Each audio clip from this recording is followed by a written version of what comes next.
Ani, everyone, and a warm welcome to today's event, Revisioning Coordinated Access, Fostering Indigenous Best Practices Towards a Holistic Systems Approach to Homelessness. Gawas Gwan Gabin Indigenous, Swakamak Minawa Kikenda Donjiba, Nishnavek Akindonji. My name is Sam Restul. I was born and raised in Sudbury, Ontario, and am a member of Doki's First Nation. I currently reside on unceded Algonquin and Anishinaabe territory.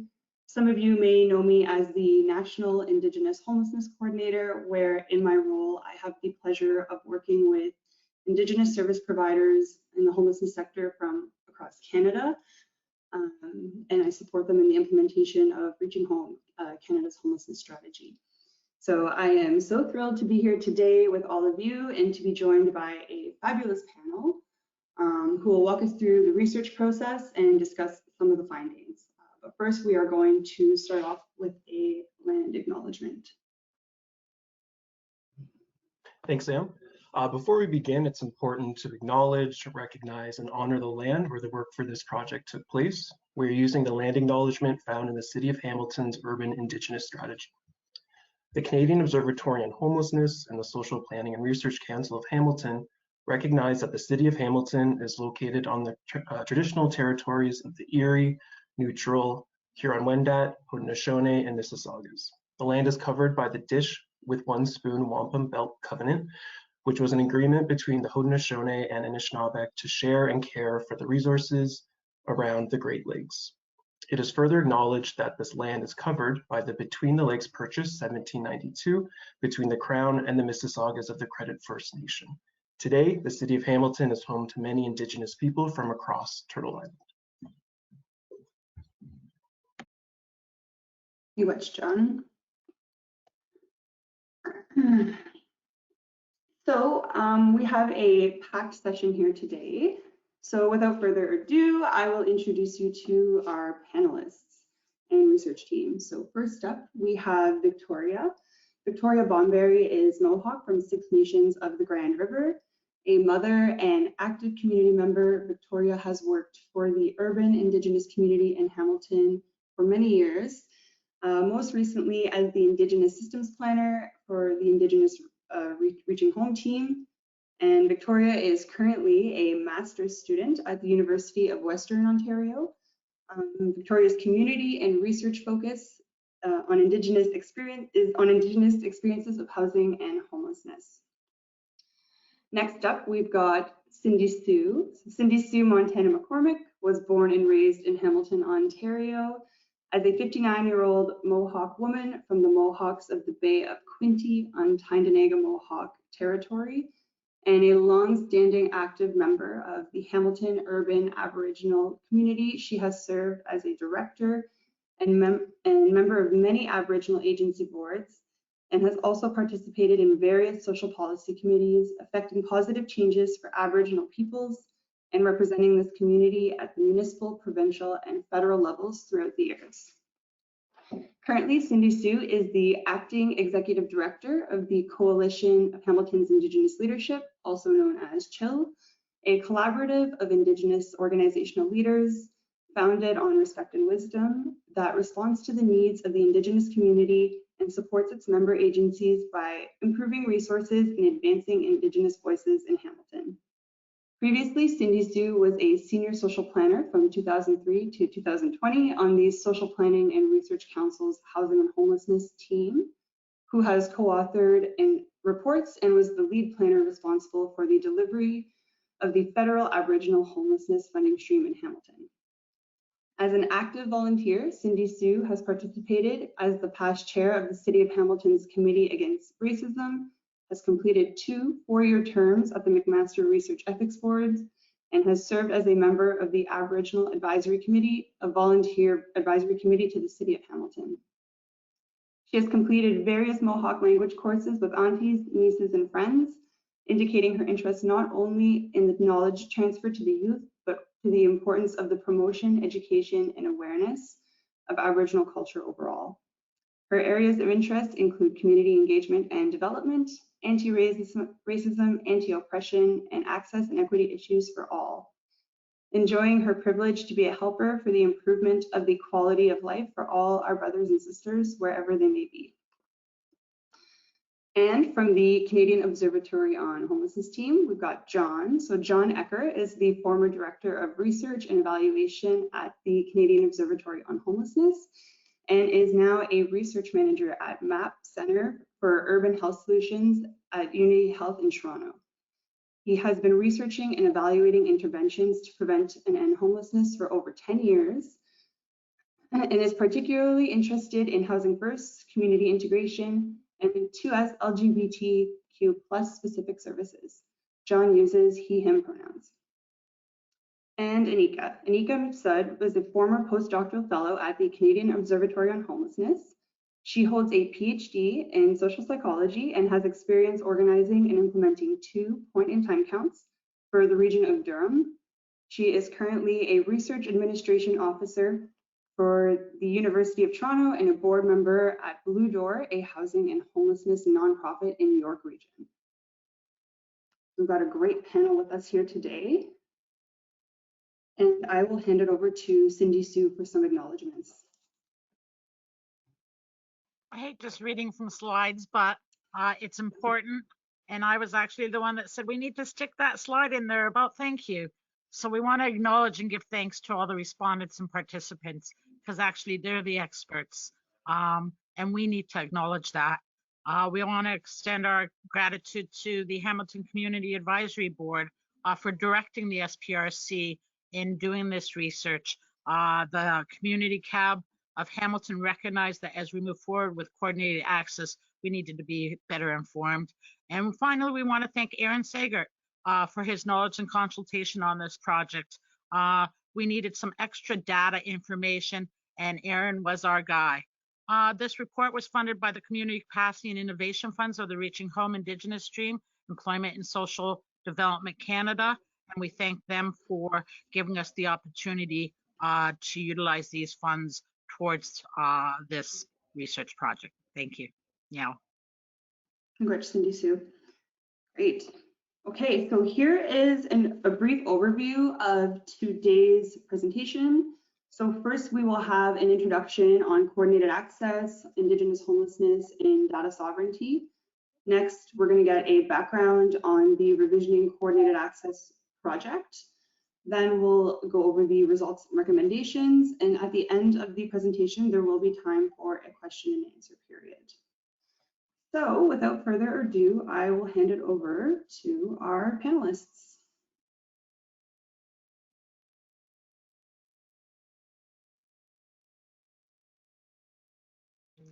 Hello, everybody. It's Victoria. We're going to start the presentation, this webinar on Indigenous homelessness.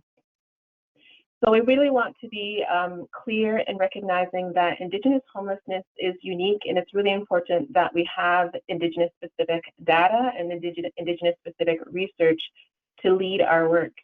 One of the helpful frameworks we've been utilizing over the last several years is Jesse Thistle's incredible work, the definition of Indigenous homelessness, which recognizes Indigenous homelessness is rooted in many complex policies and initiatives that the state of Canada has imposed on Indigenous peoples and Indigenous communities that have resulted in the overrepresentation of Indigenous peoples experiencing and at risk of homelessness.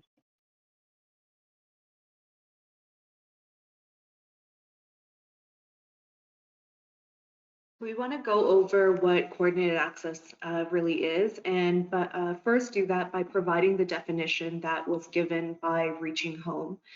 Essentially, coordinated access is a process where we find individuals or families who are experiencing homelessness or at risk of homelessness being directed to an access point or different access points in their community. When they enter these access points, they will come across trained workers who use a common assessment tool. So this really means one assessment tool across the different access points where they're really evaluated on their depth of need and prioritized and matched to housing supports and interventions that are perfectly suited for them. So really, to put it in another way, it's to ensure that people don't fall between the cracks and that they receive services that are tailored and appropriate for them and their needs. Next slide.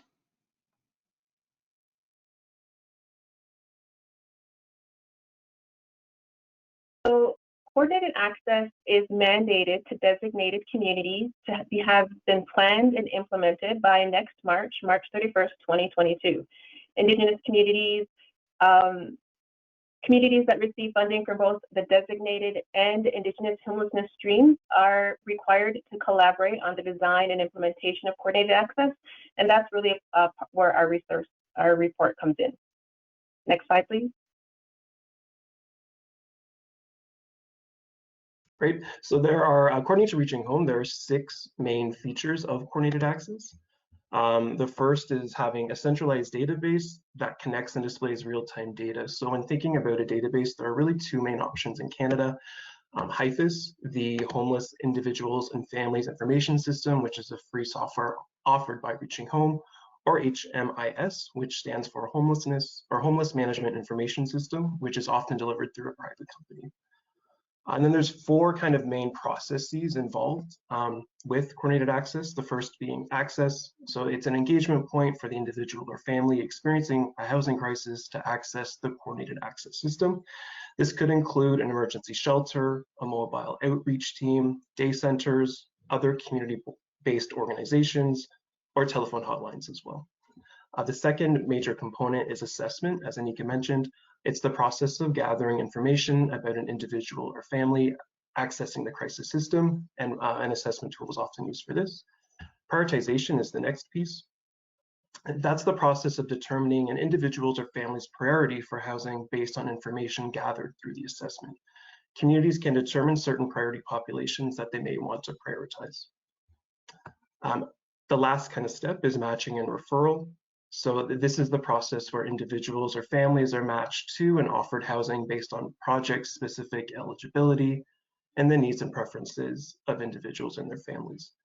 So, you know, and obviously adequate resources are required to really implement a comprehensive coordinated access system. And although there are 6 main features of coordinated access, it's important to note that the Reaching Home directives allow for local flexibility on how coordinated access is designed and implemented.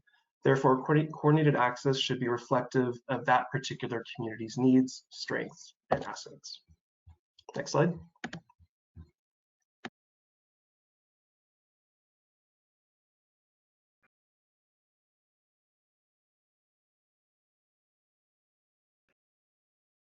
What slide number is this?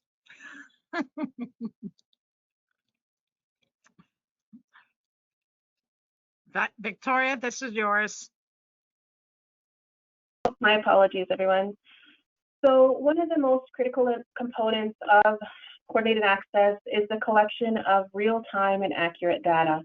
And given the history of how data has been collected and used, collected from the Indigenous communities and used in many instances against Indigenous peoples and against Indigenous peoples, communities, data sovereignty was one of the key components that our community engagement sessions have identified as a concern in terms of coordinated access. How the data is managed by the designated communities. Typically, designated communities are municipalities. There are legal and ethical aspects as to how Indigenous data, particularly from those experiencing or at risk of homelessness, how their data is stored, used, and who has ownership and consent and access to that data. For Indigenous communities, all data that is produced is understood to be controlled by Indigenous leadership involved, even if outside of the researchers, officials have gathered and compiled the data. So there's really important components in terms of the data coordinated access is collecting, how it's being stored, how it's being managed, and who has access to that data. Next slide, please.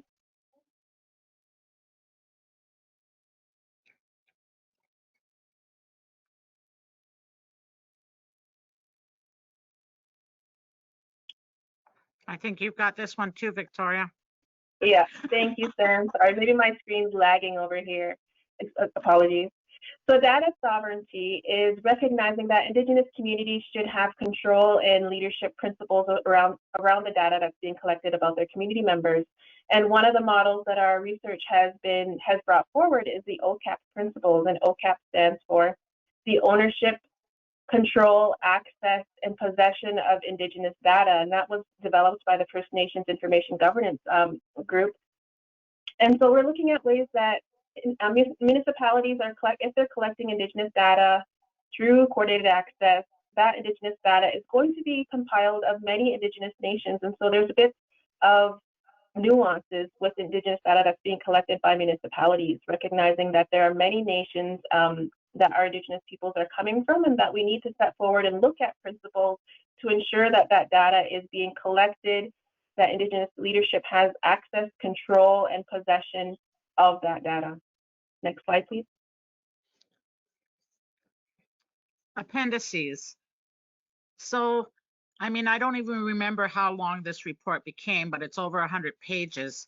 And one of the reasons why is that I believe for us in Hamilton, we thought how privileged we are to have such a good working relationship with the city of Hamilton or the municipality of Hamilton, and the fact that we received this funding from the federal government to do this research. So we wanted to try and include information that we looked at while we were gathering it, but put it at the end so that it could be accessible to all our brothers and sisters. Why reinvent the wheel? You know, if we did this work, then let's put it in the report so that other people can utilize it, and it saves a little bit of time when they're having to look into this information for their own community. And the 5 bullet points that you see below can be found at the back of the report. We realize it's a large report. That's why we did an executive summary, and then the report itself. And then at the end are the appendices. In particular, if you're looking at like an Indigenous Homelessness Lit Review, Coordinated Access Lit Review or Summary, Data Sovereignty Summary, and then we did a section on, we couldn't say how to create an Indigenous homelessness database across Canada, but we could say that this is what we would be looking at when we start to look in Hamilton.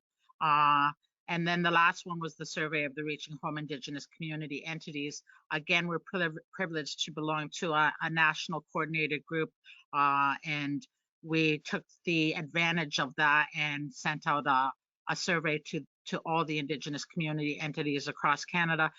Plus, we had an in-person meeting with them in Vancouver, and we actually facilitated a few conversations around this report or this upcoming report. So again, we're so lucky, and we wanted to share that information with everybody. Next slide, Sam. You can skip this one.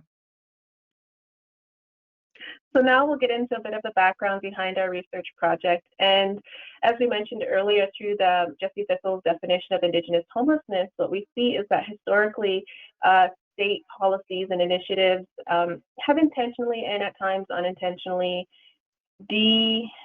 disempowered and disadvantaged Indigenous peoples and Indigenous communities in ways that have resulted in Indigenous peoples experiencing and at risk of homelessness disproportionately today.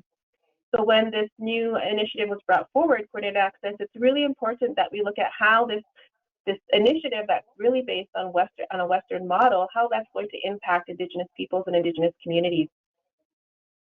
Next slide, please.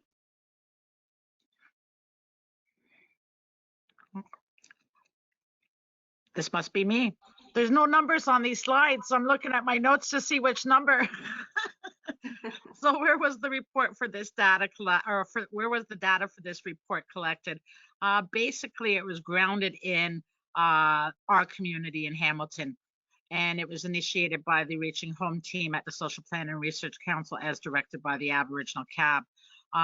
We did community consultations prior to the development of the project.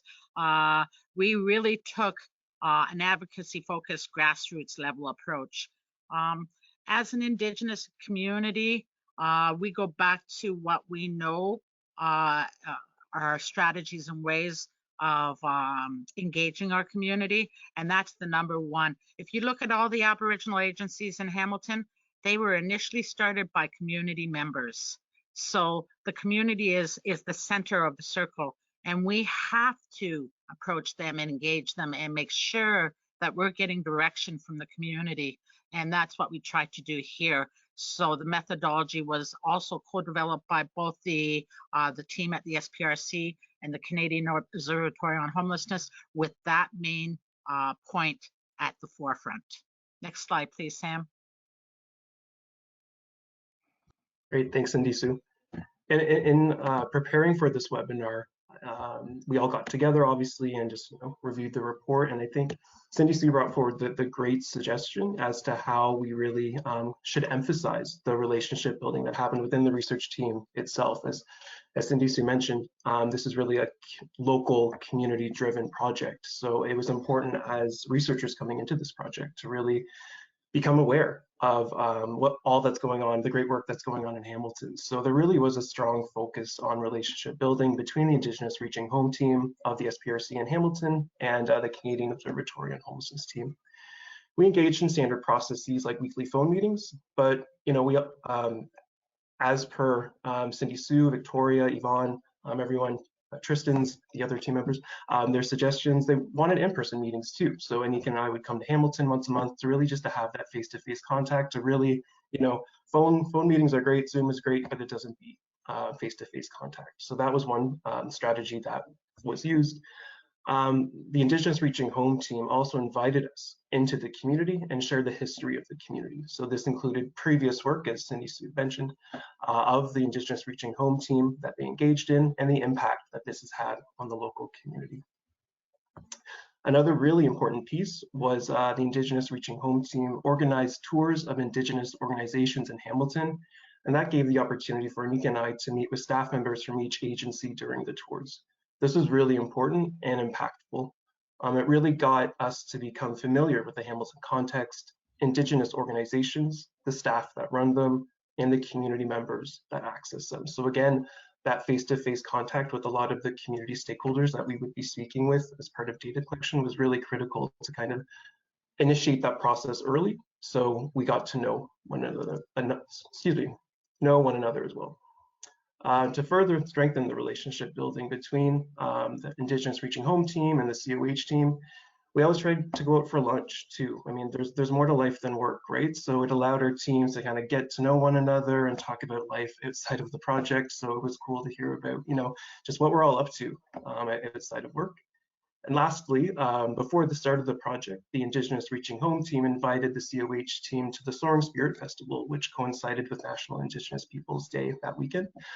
And we also attended a symposium on Indigenous data sovereignty in Hamilton as well. So just really highlighting the importance of, the Indigenous Reaching Home team really inviting us into spaces that we may not have had the opportunity to, and really just develop relationships and bonds and get to know one another outside of just the typical kind of academic route that exists. So yeah, that was a really cool experience, I know, for Anika and I.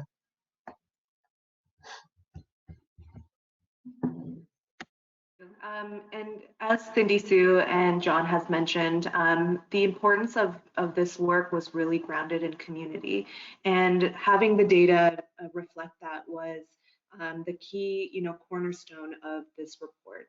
So as you can see from this slide, we collected data from many, many different avenues. One of the first things that was done was a national survey of reaching home Indigenous CEs and CABs that really informed the direction of this work. We also conducted key informant interviews with senior leadership of local Indigenous agencies in the community that we were in, so Hamilton. We conducted focus groups as well with Hamilton community members. These were focus groups with elders, seniors, youth, men, families, as well as the 2S LGBTQ+ community. And then we followed up with, as John mentioned, having conversations with people in the community outside of the Indigenous homelessness sector. So community consultations and open forums. And then finally, so I think the slide is, oh, thank you. We did a data management consultation with our colleague, and we were very privileged to receive a outline of very different approaches to how coordinated access and a data management system could work for the Hamilton community. And as Cindy Sue mentioned, this is found in the appendix, and we highly encourage you to take a look at that as well. Next slide. So as I mentioned, the data collection was very much community driven. The first thing that we did was conduct a two-stage ethics review of this project. This was done through the Office of Research Ethics as well as the Aboriginal Research Ethics Advisory Group, both housed at York University. Again, this whole project was really done with the expertise of the team that you see here, as well as some of our other team members. Focus groups and community consultations were led by the Indigenous team members, and they were all taking place in Indigenous organizations. And again, as John mentioned, food, gifts, honoraria were provided for all of the in-person data collection activities. Next slide. Okay, so I don't want to take over this slide too much, but I do want to introduce how the data was analyzed. I think this was one of the most valuable aspect of this partnership as well as this project. The Indigenous Reaching Home team members led the data analysis project process, and it was really grounded in their knowledge, values, and traditions. And as Victoria mentioned with OCAP principles, we really tried to deviate from the Western-based analysis techniques that we would typically use. Although it was a systematic process and structure, we made sure that the data analysis was done back and forth with reflections made on the interpretation of the data rather than having a very strict structure. And I don't know if anyone else wants to add more to that. I think it was an important process, and I thought, I remember it was almost like an aha moment for you two, that, oh, we're not just going to come in and say, this is the themes we see, and this is, these are the key messages that we see. It was done together. And if anything, that was the message I wanted to make sure was emphasized here, is that there's an Indigenous lens with the raw data, not just looking at the results from other people that analyze the data. So I thought that was one of those aha moments. It was. And honestly, one of my favorite aspects. What's that? I was saying it was one of my favorite aspects of this project as well. Next slide, please, Sam.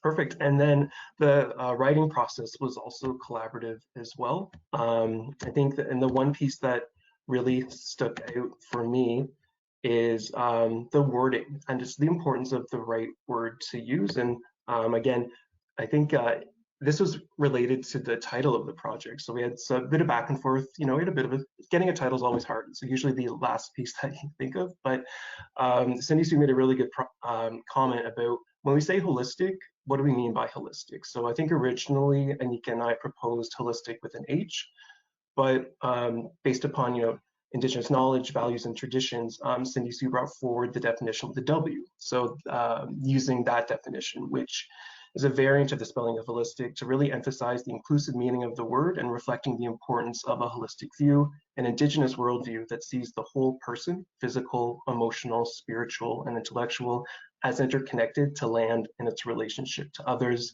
like family, communities, and other nations. So I think, it was another one of those aha moments. I like that, Cindy Sue, where, we kind of really learned from the knowledge that was part of the Indigenous Reaching Home team. And we're also aware of our audiences too. So, the focus of the report was largely on the Hamilton context, but it also provided insights from Indigenous homeless experts across Canada. So we really thought about several different audiences when writing this report. First, the Reaching Home Indigenous Stream community entities to enhance their capacity to lead the development and implementation of coordinated access in their communities. Second, Indigenous community leaders across Canada, so that the learnings can be used as a tool on how to design and implement a coordinated system delivery approach that is based on local Indigenous cultures, traditions, and knowledges. And lastly, non-Indigenous homelessness service providers and policymakers in Canada, so that the learnings can be an educational tool on the impact of coordinated access on Indigenous individuals and families experiencing homelessness. Really seeing this report as a starting point when engaging in meaningful collaboration with Indigenous community leaders and service providers on the implementation of coordinated access. And I think next slide, thank you.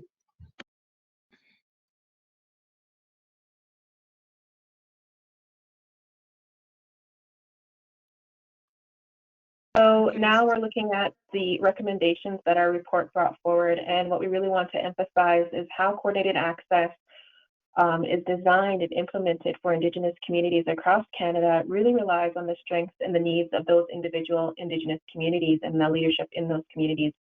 So these recommendations that we bring forward are really ideas of some of the best practices that our research had discovered from what's happening in Indigenous communities right now in terms of coordinated access, and also based on their needs, their identified needs that those communities brought forward as we wish this was available, or this is the type of resource that would be helpful. So first, one of the priority recommendations is developing an effective communication strategy and ensuring that coordinated access is designed and implemented in a way that is accessible to Indigenous peoples in that community, and recognizing the different ways that Indigenous peoples gather and use information from within that community. Then when we're looking at Indigenous access points in terms of where Indigenous peoples experiencing or at risk of homelessness might reach out to for support, it's ensuring that there are multiple Indigenous access points and that those access points are adequately and sustainably resourced to meet the needs of the Indigenous community. And then also when we're looking at those access points, whether they're Indigenous or mainstream, it's recognizing that having Indigenous staff is really critical and really helpful in creating a welcoming environment for Indigenous peoples seeking supports for homelessness. Cindy Sue, do you want to add on? I think that the messages that we point out here are not new messages, they're old messages. And as I said, I'm 59, turning 60 this year. It seems to me that it's the same type of messaging that we've been talking about for the last 40 years. So it's not new. It's, what would you call it? Just known, you know, as far as Indigenous representation among staff. We've been promoting hiring Indigenous people for decades. We really pointed that out in the point in time count when we helped develop the methodology for that through an Indigenous magnet event, etc. But the number one recommendation from there was to have Indigenous staff be the ones that are doing the surveys out on the street. And that means hiring Indigenous people. So again, these are messages that we point out here, but that have been around for a while. And we heard the same messaging from the community when we went back to them again. Next slide, please, Sam. Sam, So next slide. Please. Oh, yeah, this is the next one. Thanks. Oh, okay. Okay. But this just builds on our previous slide in recognizing that Indigenous outreach workers should be hired whether they're working for Indigenous organizations or mainstream organizations. Whatever homelessness resources available in the community, we need to look at how that resource is accessible and welcoming to Indigenous people. In-person access is preferred for many Indigenous peoples, but there should also be many different ways to recognize that there is a diversity of needs and a diversity of ways that Indigenous peoples would like to access resources. And then when we're looking at coordinated access systems, we need to recognize that Indigenous peoples are diverse, our needs are diverse, and that all of those resources that are available within coordinated access should be taking an intersectional and culturally safe and trauma-informed approach. Cindy Sue, do you want to add on? Nope. Want to get to the questions and answers. Intake and assessment.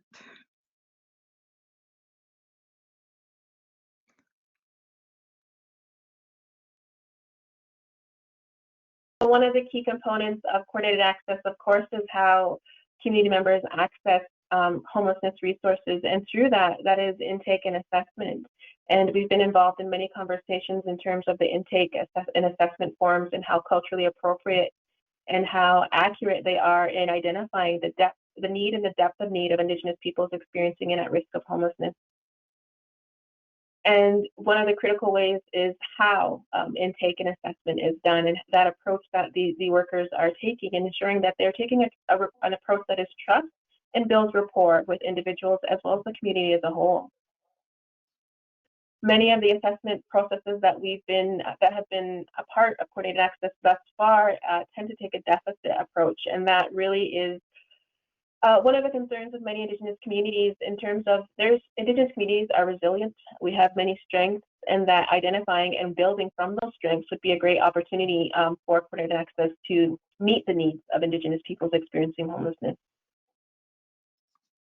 We also recognize, oh, Sudhisa, did you want to say something? Nope. You're doing So just also, fine.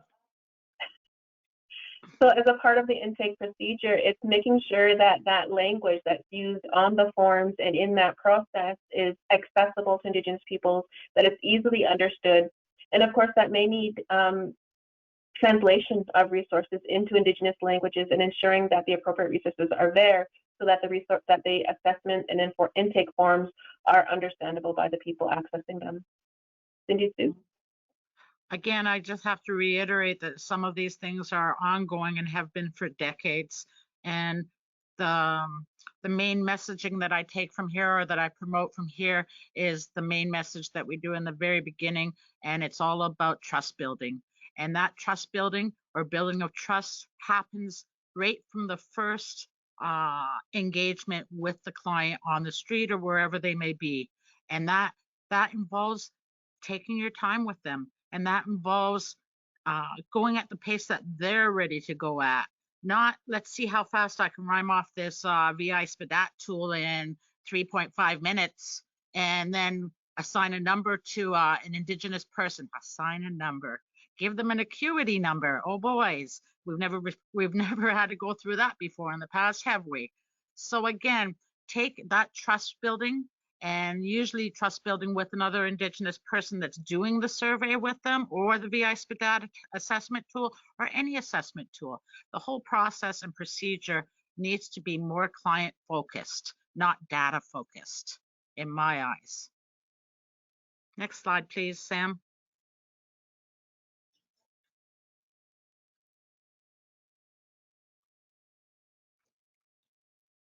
One of the next key component of coordinated access is prioritization, and how resources are allocated to community members experiencing or at risk of homelessness. And for Indigenous peoples and Indigenous communities, it's recognizing that Indigenous leadership should be guiding how resources are prioritized for Indigenous peoples experiencing homelessness. It's making sure, or giving the opportunity and resources to support Indigenous leadership to help make sure that the prioritization is built upon local Indigenous values and traditions. It's giving sustainable resources and support to Indigenous leadership to build a prioritization list that recognizes the unique needs of the Indigenous communities, Indigenous community members experiencing at risk of homelessness. It's ensuring Indigenous leadership has the opportunity to design prioritization and implement prioritization in terms of coordinated access. Cindy Sue, do you want to add on? I think I sort of touched on that in my last remarks. Again, prioritization is a tickly subject for me, in the fact that who should be assigning that prioritization should be the ones that are most involved with the client that we deal with. And that trust and relationship that they've built on should be able to be reflected into that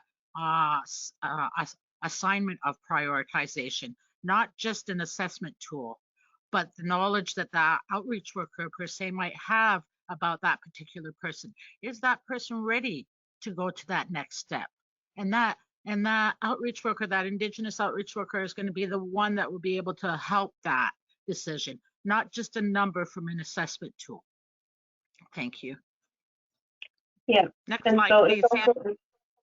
Oh, go ahead. Sorry.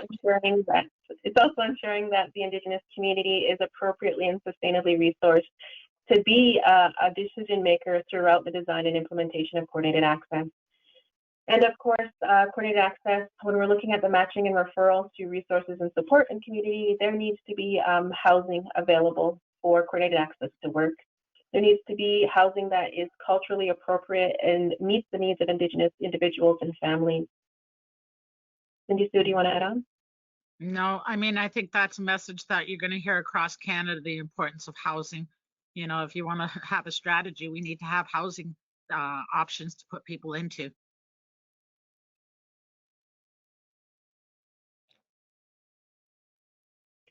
So one of the recommendations our report has bringing forward is the need for resources to be brought for all levels of government to come to the table to provide the resources and support for Indigenous peoples to be housed.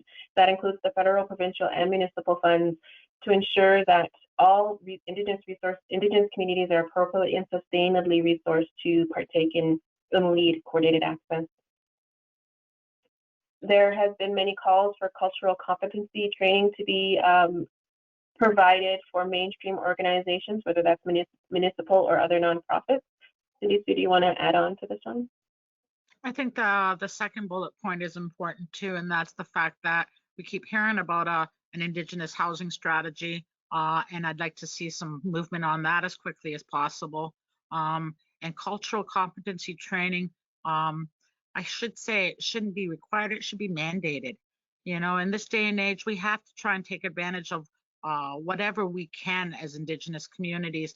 If the municipality or the province or the feds are talking about truth and reconciliation and calls to action and UNDRIP, well, again, don't just talk the talk, but walk the walk, and start implementing and mandating the implementation of cultural competency training or whatever type of training with regards to educating people about Indigenous communities. Next slide, Sam. As we touched on earlier, data is an important component of coordinated access. And the next set of recommendations are surrounding data collection and data sovereignty for Indigenous peoples and Indigenous communities. What our research has brought forward is how important it is to consider racism in the process throughout coordinated access. Indigenous peoples are experiencing discrimination in their search for housing, and that needs to be acknowledged when we're looking at reporting requirements. Federally mandated benchmarks and data requirements have thus far not been co-created with Indigenous communities, Indigenous leadership, so that is one of the recommendations our report brought forward when we're looking for how coordinated access is implemented in our communities and on the ground. Indigenous leadership should be involved in the co-creation of these benchmarks. And also looking for more obvious feedback mechanisms for everyone involved in coordinated access, whether that's community members, service providers, community leadership, that there's more feedback mechanisms for people to report back as to how coordinated access is working or maybe not working in their community. Cindy Sue, do you want to add on? No, except for racism is alive and well, people. And as data is critical to the success of coordinated access in general, it is critical that we address data sovereignty and the needs, how Indigenous data is being collected, utilized, and who has access to that data. Our report is recommending that there are Indigenous agencies and Indigenous leadership are involved in setting up and creating an Indigenous Data Governance Committee and creating principles as to how Indigenous data is collected, utilized, and controlled. Of course, it's important to recognize that Indigenous agencies should have the autonomy to design data governance policies and make sure that they are fully in control of Indigenous data that's collected within their community. Cindy Sue, did you want to add on? I think that it's important to point out that when we talk about Indigenous agencies, Aboriginal agencies, that again, that bottom up structure. Indigenous agencies are reflected of their communities. So I think that, you know, when we say Indigenous agencies, that we want to recognize that Indigenous agencies are elected and selected by the community members. And of course, ensuring that they have the appropriate and sustainable resources to manage that data, not only through coordinated access, but beyond, well beyond. Next slide, please.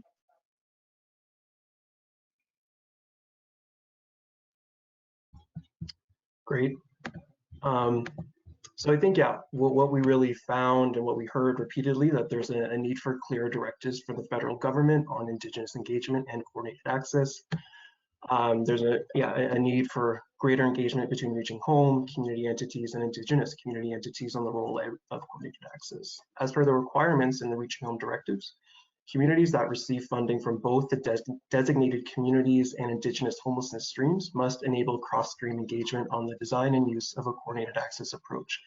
In addition to this, all the designated communities must report on Indigenous homelessness in their community as well. Although we heard that there is engagement happening between community entities and Indigenous community entities occurring across Canada, with some Indigenous community entities also serving as a designated community entity, the level of engagement really varied. We heard time and time again that Indigenous partners are often brought to the table, but only as a means for mainstream organizations to check the box for engaging with the Indigenous community. Thus, in some communities, more formalized procedures for engagement between designated community entities and the Indigenous community entity need to be in place. So we recommend that Reaching Home create clear guidelines on cross-stream engagement between community entities and Indigenous community entities, with the overarching aim of enhancing Indigenous decision-making and leadership. These guidelines must be developed in a manner that allow local Indigenous leaders to align with local community traditions, cultures, and needs at the grassroots level. These guidelines should also be completed in collaboration with national Indigenous homelessness experts, such as a variety of Indigenous community entities and Indigenous community advisory boards. These guidelines should include templates that communities can use and adapt for their own use. Our research also shows that Indigenous communities need to be equitably funded in order to roll out a coordinated access system and be provided with an increase of Indigenous housing stock. So we recommend that adequate funding for Indigenous agencies be provided in order to roll out coordinated access. Next slide.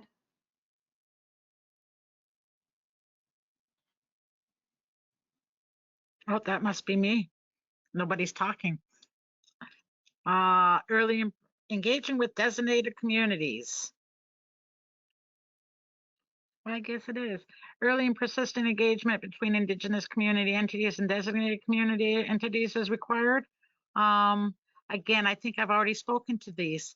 When you're dealing with the municipality, which more often than not is usually the designated community entity, although that system is changing slowly across Canada, and as John's mentioned, there are areas where the Indigenous community entity is actually performing the role of both the designated community and the Indigenous community entity. So yeah, I look forward to seeing the results from that as we move forward in the future.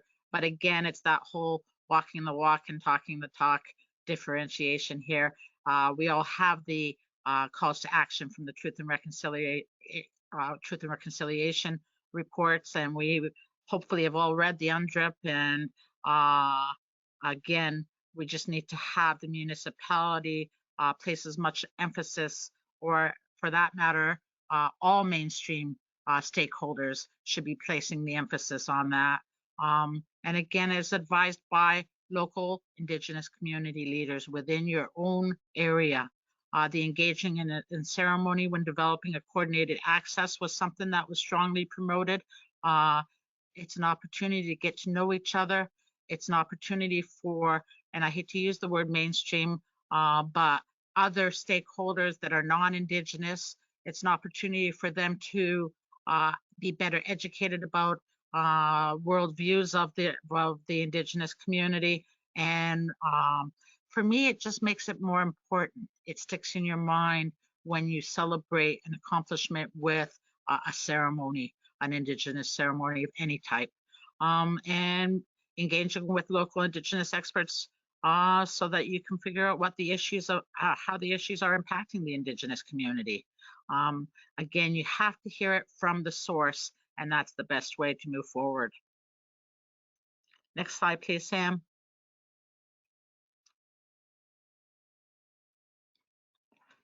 Again, it's similar to what, and I don't know whose slide this is, but since I'm talking, I'll keep going. Similar to the previous slide about the engagement between the Indigenous community entity and the designated community entity. Again, that's imperative. We need to work together. And again, for Hamilton, we have the great pleasure of having a good working relationship. Unfortunately, that's not the case across Canada. Although I hear great things moving forward, so there's always hope. Acknowledging and addressing the racism Indigenous people face in the community. Again, all I can say is racism is alive and well, because if you get me started on that topic, I could go on forever. Even just a recent provincial consultation I was in last week, it just hurts me to hear some of the horror stories from different Indigenous communities about how racism is still affecting them in this day and age. In order to ensure that no Indigenous person or family falls through the cracks created by the lack of system integration, representation from various sectors should be part of coordinated access tables. Next slide, please, Sam. And we're at the question and answer period. Yay!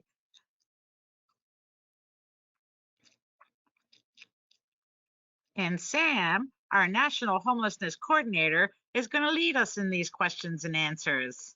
That's right. Thank you, Cindy Sue, and thank you guys very much for a great presentation. So I am going to look at the questions that have come to us in the Q&A box. So again, if you have any questions for our panelists about the report, about the process, anything like that, please do send them our way.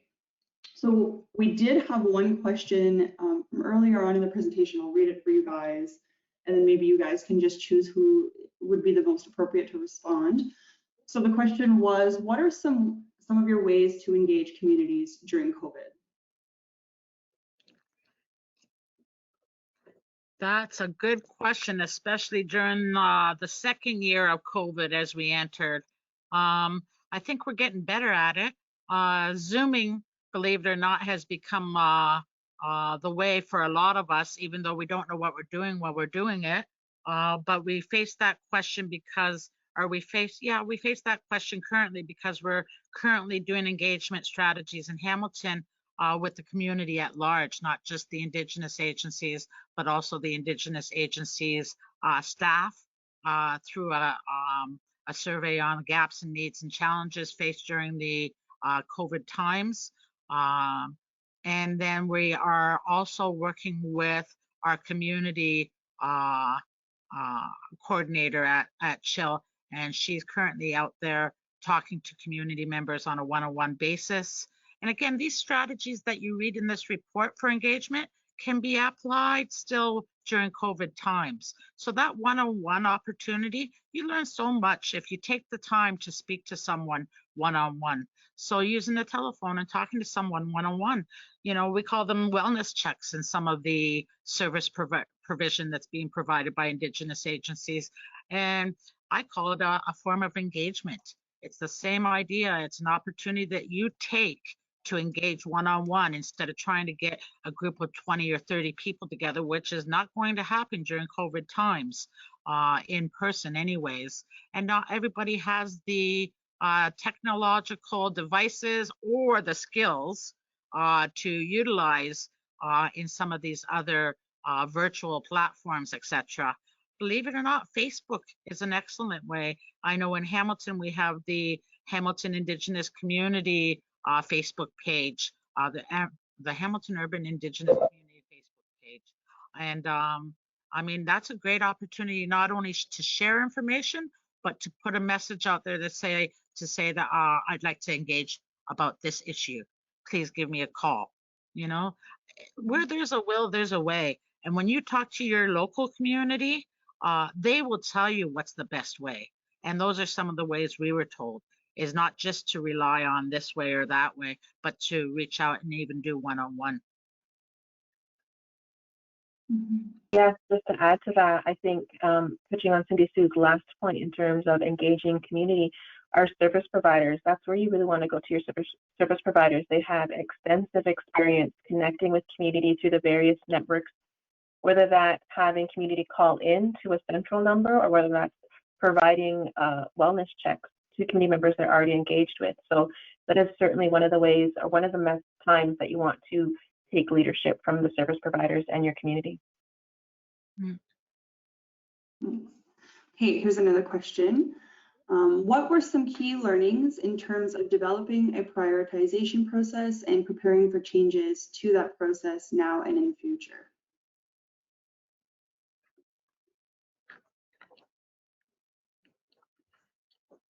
One of the components that is critical to developing an Indigenous prioritization list is that relationship with the designated community. As Cindy Sue mentioned, we have a really close and trusting relationship with the City of Hamilton Housing and Homelessness Department, and they provided us the leadership to ensure that we could build it from the values and traditions of the local and urban Indigenous community. And that's where we started, and that's how the prioritization development for the Indigenous community was built from. So it was very much led by Indigenous community leadership, and that is thanks to the support of our municipal partners. Cindy Sue, do you want to add on? I was just thinking about the fact that I guess for me, it's not just the relationship or the good relationship with your designated community, but it's again how they will partner with us with regards to internal committees. So for example, this isn't an external committee that different stakeholders sit on. We were invited to sit in their internal committees at the tables that were actually doing the final analysis, for lack of a better word. And Victoria knows all too well because she was the one that was attending some of these tables, and like with regards to the prioritization process in particular. So again, I think that's important. We're talking about partnerships. When you're talking about partnerships and collaboration, you're not just talking about an overall community stakeholder committee. We're talking about right within the mechanism or the organizer or the municipality itself. I'm sure there's a word that I'm trying to think of, but right within that beast is the opportunity to participate in their internal functions. So I think that was very good, a very good process, and it gave us a voice at the table, and not just it wasn't just a pat on the back. It was like, we mean business. You're gonna sit here and you're gonna help us develop from the ground up. And just to expand on that a little bit, that relationship was not built overnight. That takes years. It takes negotiation on both sides. It takes investment of time and resources from both sides as well. And it was really a testament to the strength of that relationship that early on the City of Hamilton recognized that the process for designing coordinated access to meet the needs of the Indigenous community would look very different. And so our prioritization activities and our process was completely separated. It was led by myself and our team, and it was very much supported from the municipality in recognizing that our strengths, our values, and our processes would be very distinct from their own. Great. Okay, another great question. With the findings found from the research, what do you wish the general population would know about the homeless population? Also, what should social workers do more of to better understand the homelessness population?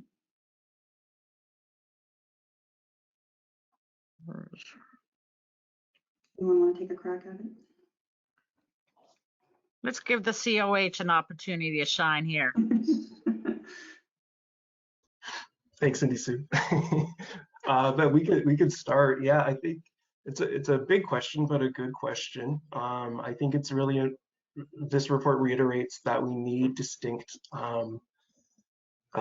interventions and processes when working with Indigenous peoples and families experiencing homelessness, and we need to learn from community. I think, Cindy Sue and Victoria stressed that throughout the presentation, that it can't be kind of this one-size-fits-all approach, that there really needs to be a really thoughtful process that requires a lot of engagement, requires a lot of tough discussions for non-Indigenous organizations, hearing, a lot of pieces and reflecting on those pieces too. So I think for social workers too, going back to really having that training embedded in social work courses or other kind of social service system worker kind of pieces, having those anti-racism, Indigenous culture, or Indigenous history, Indigenous values, those kind of trainings embedded from day one of a lot of these programs is really going to support and sustain, really valued practice going forward too. So I think those are two pieces, but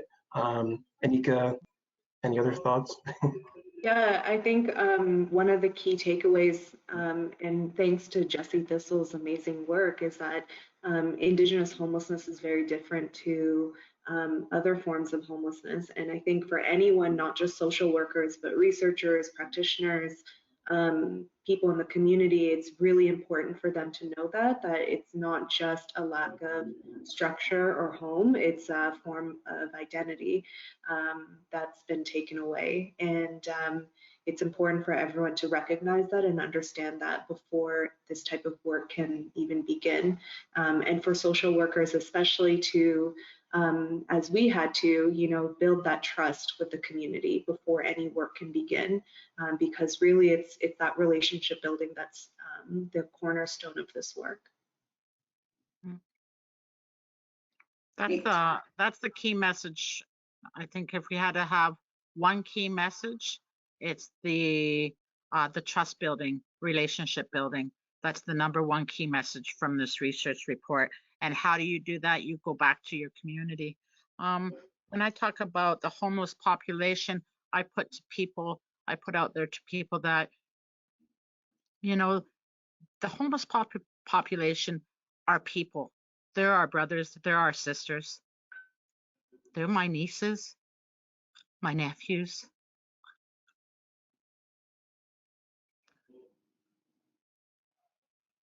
So don't look at them from the outside in. Think of them as your family.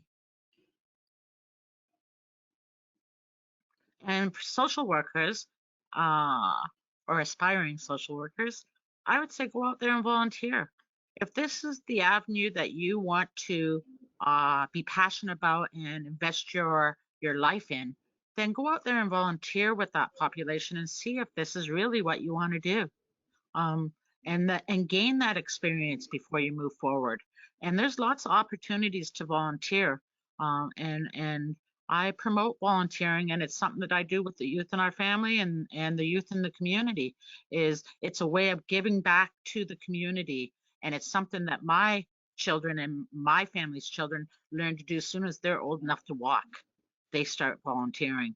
We go to functions, they clean up after the elders, we eat at functions, they clean up after anybody that's eating. It's something that's embedded into them that you give back to the community. And as a social worker, I would like to think that that's what you want to do, is give back to the community.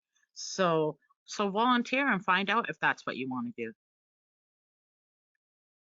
That's great advice. Thanks, Cindy Sue. Okay, here's another one. Would I be correct that the research process aligned with participatory action research approach?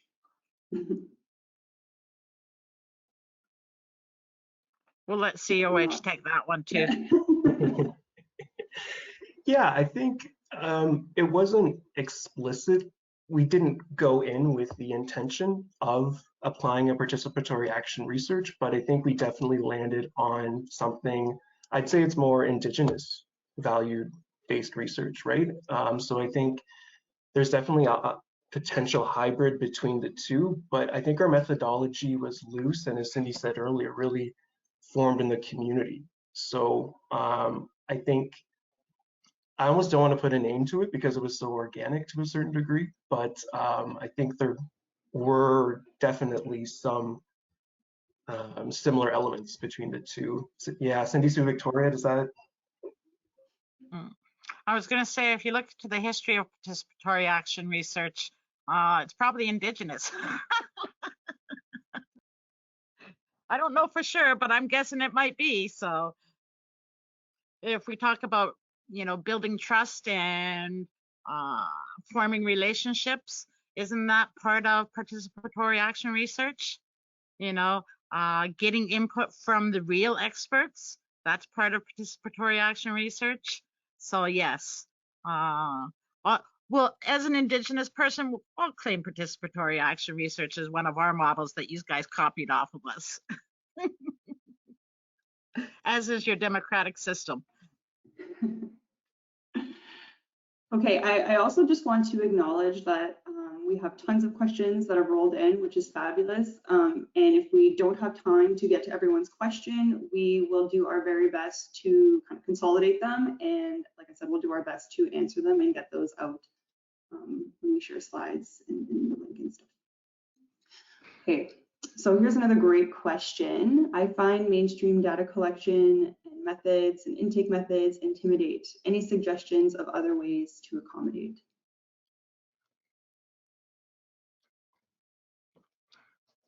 So they find it intimidating. Is that what you said, Sam? Mm-hmm. Yeah.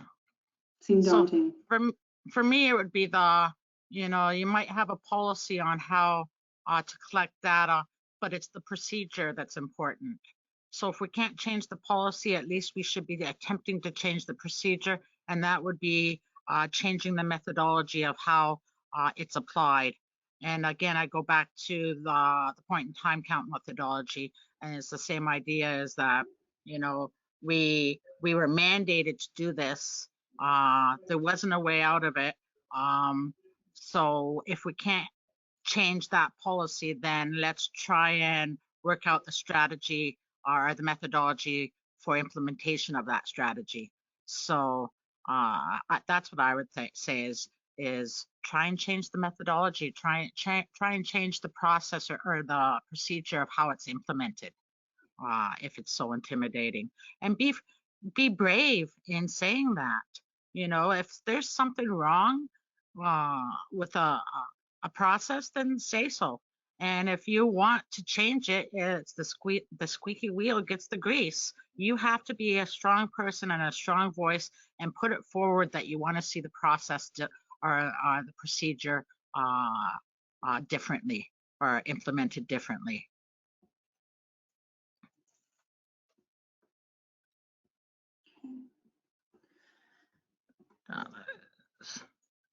Okay, here's another question. Has the federal or provincial governments allocated any funding to address the issue of Indigenous homelessness, not for counseling, but to actually build housing specifically for urban Indigenous people?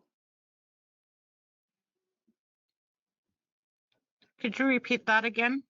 Yeah, sure. I got the housing importance, but I missed the beginning. Oh, I did. Just scroll away here.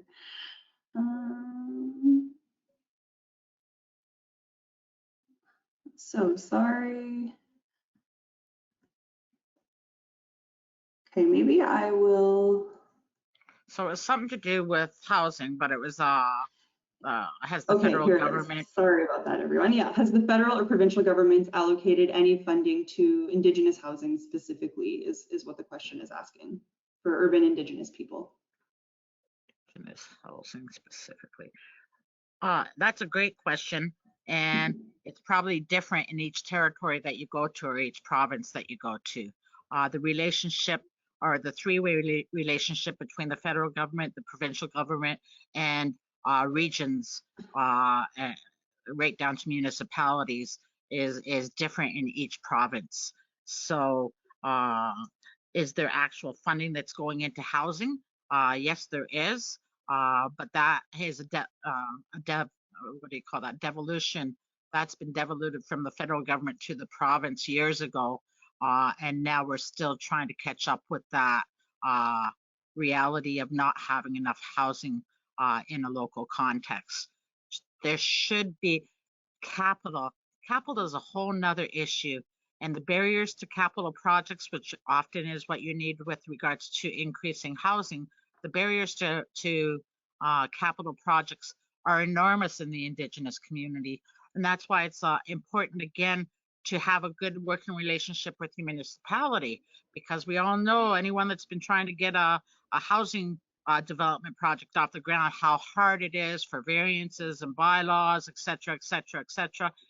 So that would be nice, is to have a top-down, imperative mandate that municipalities must change their variances and bylaws as requested by Indigenous communities. That would be really good. I like that one. And could we use more money? Yes. Again, you have this rapid housing initiative that's been coming down. But unfortunately, one of the problems there is it's fast money, fast timelines, heads and beds within, 18 months. Well, I just finished talking about how we don't have the property to begin with. So accessing land is really good, or a really good first start, and would be really nice if people would just give us land, since it's ours to begin with. Give us it to take care of as a steward of that property, so that we could assist in producing more housing. Land acquisition is a huge part of a capital process that, as Indigenous communities, we have a lot, or face a lot of barriers and challenges with. And I would like to see something done in that arena, not just give us the money. It's not just about the money, it's about the implementation, and to make that implementation as easy as possible to increase housing stock for Indigenous people. You got Cindy Sue. Okay, here is another question. Hello, how would you recommend that a community that started with a one-size-fits-all approach pivot to separate the designated and Indigenous streams of reaching home?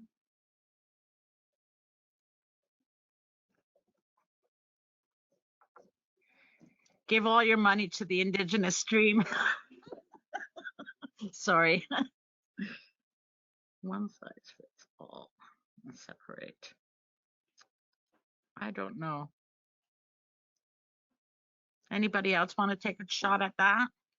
To me, it's the fact that one size fits all, and then you got your designated and your Indigenous stream. So in Hamilton, the way that we worked with the municipality was that we presented our reports and our information, and then we said we did it on what was that called, the 5-in-1 rule. So at the time it was like we only represented 1.8% of the overall population in Hamilton, but conservatively we represented at least 20% of their overall homelessness population. So the request was, we want 1/5 of your funding based on that strategy. And lo and behold, we did get that. But that doesn't mean that a one size fits all would be able to divvy off a portion to the Indigenous stream and everything would be good. And you couldn't do a 50-50 split either. I don't think that's the way. I would think that it would be better to work together and define your priorities together and make decisions together as a collective, or as a collaborative, I should say. Victoria, any thoughts on that? This one size fits all, and how to better divide it into a community entity and an Indigenous community entity versus a designated community? Sorry, I'm having technical issues. What was the question? Mm-hmm. Sam, do you still have the question? Sam's too busy getting our next questions ready. She forgets to keep the old question there. So sorry. Okay, here it is. How would you recommend that a community that started with a one-size-fits-all approach pivot to separate the designated and Indigenous streams?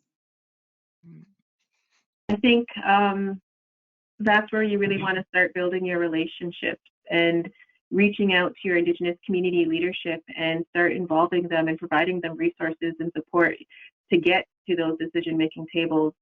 I know there's been many communities where you have one Indigenous representative sitting at the multiple of decision-making tables, where the designated community, the municipality, has a team of 10 or 12 people. So it's ensuring that your partner has the capacity to participate in those decision-making tables, that they have the resources to participate in a leadership role. Start with the communication, start with building those partnerships, and then help them be there. So that's sharing your resources. I know in the city of Hamilton is contributing, not only do we have our separate Indigenous stream of Reaching Home funds, but the designated community, the city of Hamilton, also allocates 20% specifically for Indigenous leadership to autonomously decide where that 20% of the designated funds will reach and support Indigenous community members. So it starts with building relationships and recognizing that there's strength in having a diverse leadership at your decision-making table. You're not always going to agree. You're going to have conflict because we're coming from different experiences. Our leadership experiences is going to will probably lead to conflict in deciding which route to take, but it's recognizing and trusting in that relationship and trusting in the knowledge and expertise of your partners at the table. Awesome. Thank you for that.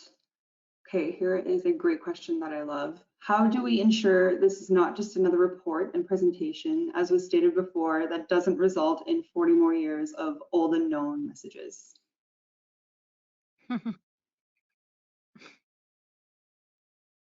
That is the question. As Cindy Sue mentioned, many of the recommendations from our report have been put forth in many other reports. When we're looking at the Truth and Reconciliation Commission call to action, when we're looking at the RCAP, there's so many Indigenous specific reports that have been put forth that have not been acted upon. So it's taking your position, whether you're a community member or a leader, and holding your community leadership accountable and recognizing that Indigenous communities need appropriate leadership.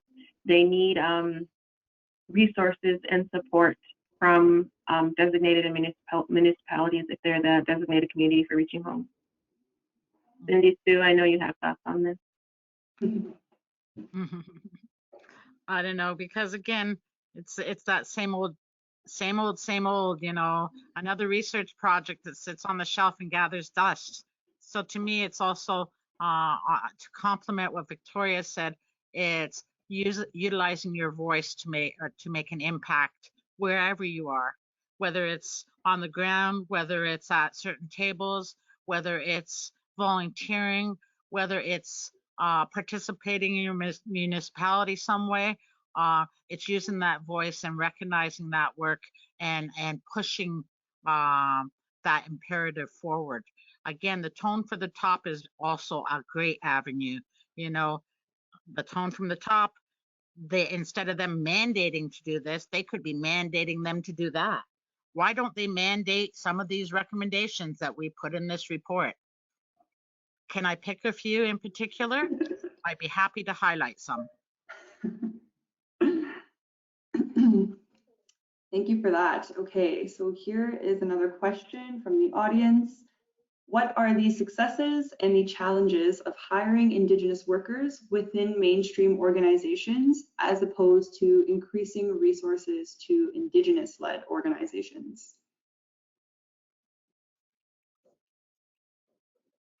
Well, you would need to have somebody from a non-Indigenous agency comment on their experience with regards to successes and challenges of hiring Indigenous people.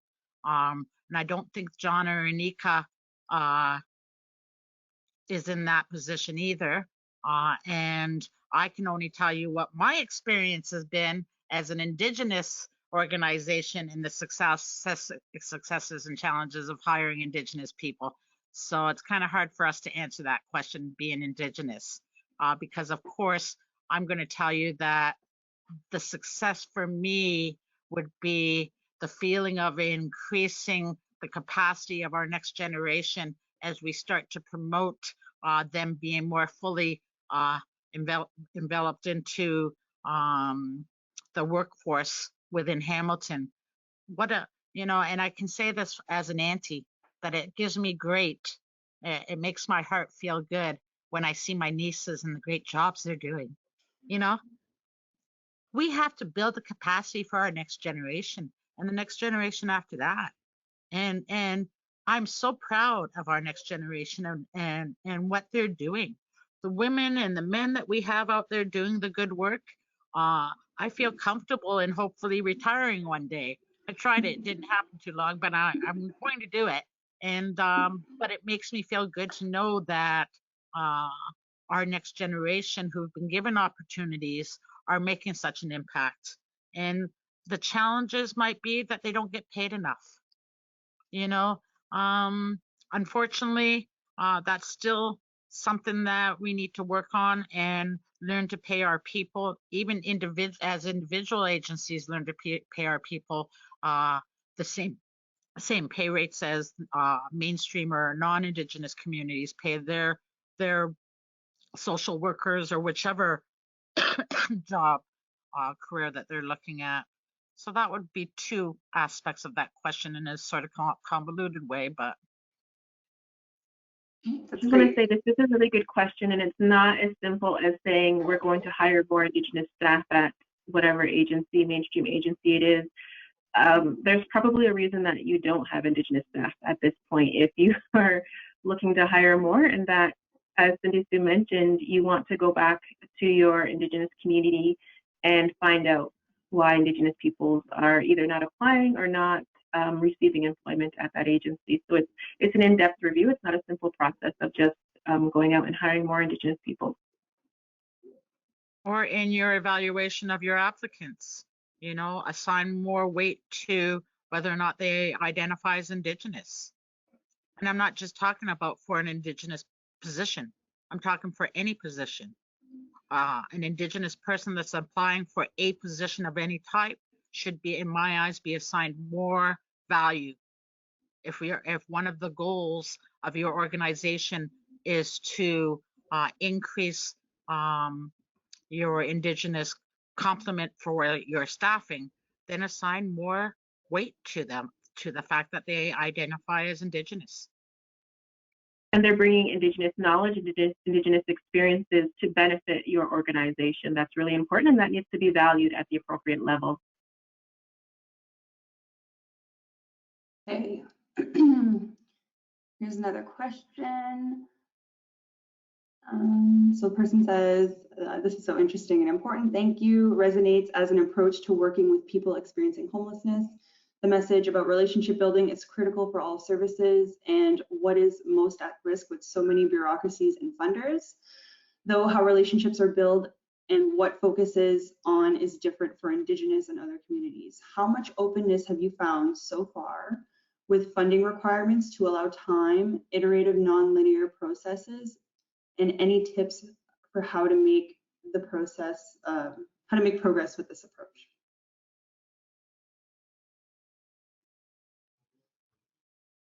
That was the longest question I've ever heard. So you're going to have to repeat it again. Sorry, Yeah. Sam. No problem. So the basis of the question is how much openness have you found so far with the funding requirements to allow time, iterative, non-linear processes, and any tips for how to make progress with this approach? Progress. Cindy Sue, I wonder if this is where the 20% rule that the Indigenous community of Hamilton has negotiated with the city of Hamilton is a good example. It's not taking the city's process, but it's allowing or supporting the autonomous decision-making of the Indigenous community. So once that money has been allocated, the Indigenous community leads it. So it's not necessarily needing an iterative process. It's acknowledging that the Indigenous process is distinct, and once the money is over there, that the Indigenous leadership is going to define that process. I would almost take it one step further and recognize that, you know, there's this fear that Indigenous people don't know how to handle their own money.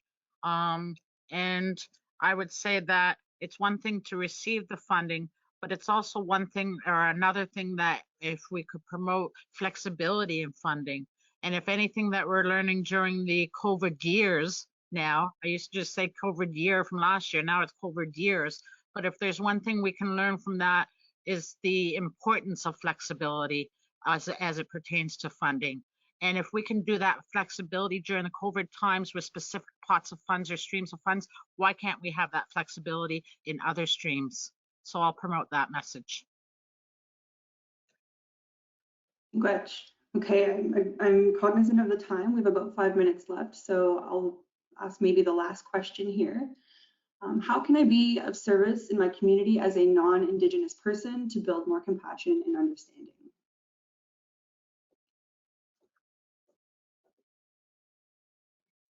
Sorry, I didn't hear that question. Could you repeat it then?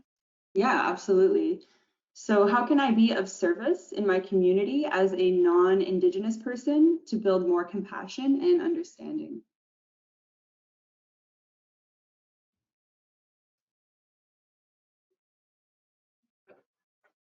So I'll take a stab at this. To me, it's almost like that whole when the Truth and Reconciliation calls to action came out, and all of a sudden I got 100 requests to come do a land acknowledgement. It's like, wait a second. You know, it's not up to me to do your land acknowledgement. It's up to you to invest the time in educating yourself to come up with your own land acknowledgement. It doesn't have to be a good one. It has to be heartfelt and thoughtful. So take the time to investigate, take the time to educate yourself, then come up with a land acknowledgement, was my message to that. So I guess for this one, I would say the same thing. You want to be of service to the community or to your community, then take the time to investigate and learn about Aboriginal or Indigenous culture and history. That would be great. There's so much information that's available to everybody nowadays with the internet and Dr. Google and everything else. Take the time to look into all the great information out there. Look into your local educational institutions. For Hamilton, Mohawk College, and McMaster are great resources for Indigenous information. Again, I go back to volunteering with your local community. That's a great way of getting your feet on the street, so to speak, and learning from that ground up about developing of compassion, etc. I think that's enough. Anybody else want to take a jab at that one? I think as a white identifying person, I think, that the invitation to go to the Storm Spirit gathering was huge for us too, right? So really just being able to, witness Indigenous culture firsthand, and just really just get to know people that were there too, I think was just a fun experience too, but also really was educational as well. So I'll add that, and kind of putting your money where your mouth is too. If you're making a charitable donation, maybe think about giving, if you can, give to a local Indigenous organization. I think there's a lot of different ways to do that too. And Nika, I don't know if you have anything.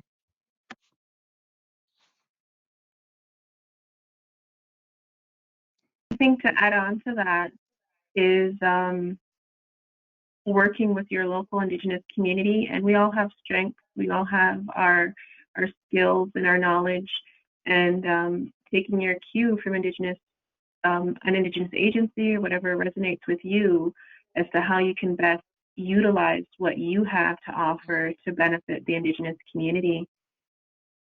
And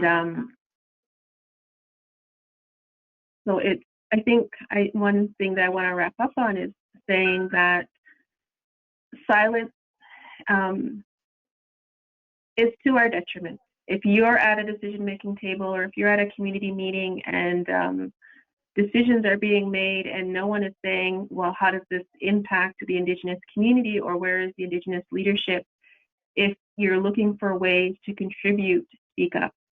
Recognize that not talking about Indigenous needs, Indigenous communities, is a form of erasure. And by remaining silent, you're contributing to that. So I would say, if you're comfortable, whether that's standing up in that meeting or writing a letter afterwards, whatever situation you find yourself in, put it out there that Indigenous leadership, if not at that table, needs to be represented, and that you're going to hold your leadership accountable for that. Good answer, Victoria. Awesome. Well, folks, that brings us to the end of today's presentation. We thank you all so much for taking the time to join us and to hear about the project. And on behalf of myself and the panelists, we wish you all a great afternoon. Thanks, everybody. Thank you.